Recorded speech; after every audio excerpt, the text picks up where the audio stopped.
Матфей. Икенсе бүлек. Гайса Ирод батша идара иткән вакытта Яһудия ерендәге Вифлеем калаһында туды. Ошо вакытта көнсыгыштан Иерусалимга акыл ияләре килде. Яһүдтәрҙең яңы тыуган батшаһы ҡайҙа?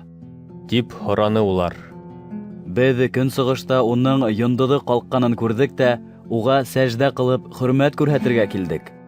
Был хаҡта ишеткәс, Ирод батша һәм уның менән бергә бөтөн Иерусалим халҡы хафаға ҡалды. Ул халыҡтың бөтә баш руханидарын һәм ҡанун белгестәрен йыйып алып, улардан Мәсихтең ҡайҙа тыуырға тейешлеген һораны. Яһүдия ерендәге Вифлеем ҡалаһында, Тине улар. Сөнки пәйғәмбәр аша Алла былай тигән: Эй, Яһүдияләге Вифлеем, һин Яһүдә хакимдары араһында иң бәләкәсе түгел, сөнки һинән юлбашсы сығасаҡ.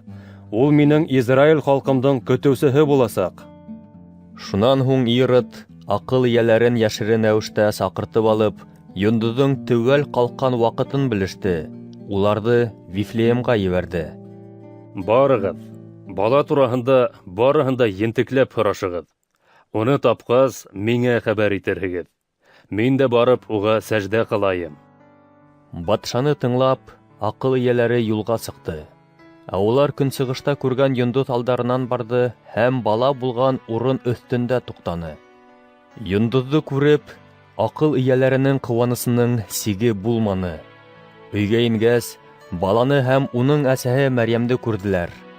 Балаға сәждә ҡылып, уға хөрмәт күрһәттеләр.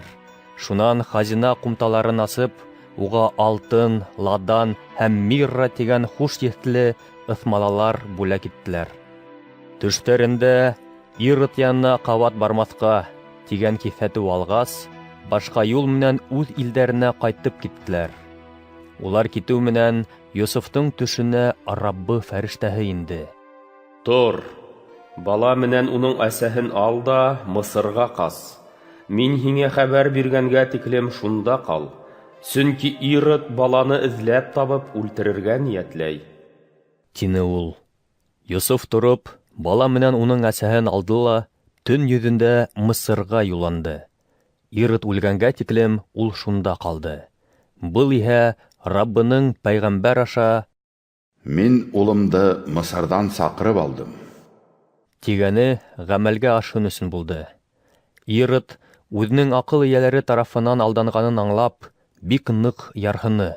Ул аҡыл ияләренең һүҙе буйынса баланың йәшен билдәләп, Вифлеемдағы һәм уның тирәһендәге 2 йәшкә тиклемге бөтә ир балаларҙы үлтерергә үҙенең кешеләрен ебәрҙе. Иеремия пәйғәмбәр аша әйтелгәндәр шулай ғәмәлгә ашты. Рама ҡалаһында көслө тауыш, илау һәм һыҡтау тауышы ишетелә. Балаларын йәлләп Рахилә илай.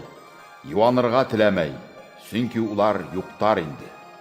Ирод үлгәндән һуң Мысырҙа Раббы фәрештәһе Йософтың төшөнә инде. Ул: Тор, бала менән уның әсәһен алып, Израиль еренә ҡайт. Баланың ғүмеренә ҡул һуҙыусылар үлде инде. Тине. Йософ торҙо ла, бала менән уның әсәһен алып, Израилгә ҡайтты. Әммә Яһүдиәлә Ирод урында улы Архилай батша идара итеүен ишетеп, Йософ унда барырға ҡурҡты. Төшөндә иҫкәртеү алғас, ул Галилея өлкәһенә китте. Унда Назара тигән ҡалаға барып урынлашты. Был пәйғәмбәрҙәр аша белдерелгән. Уны Назаралы дип атарҙар. Тигән һүҙҙәр ғәмәлгә ашһын өсөн булды.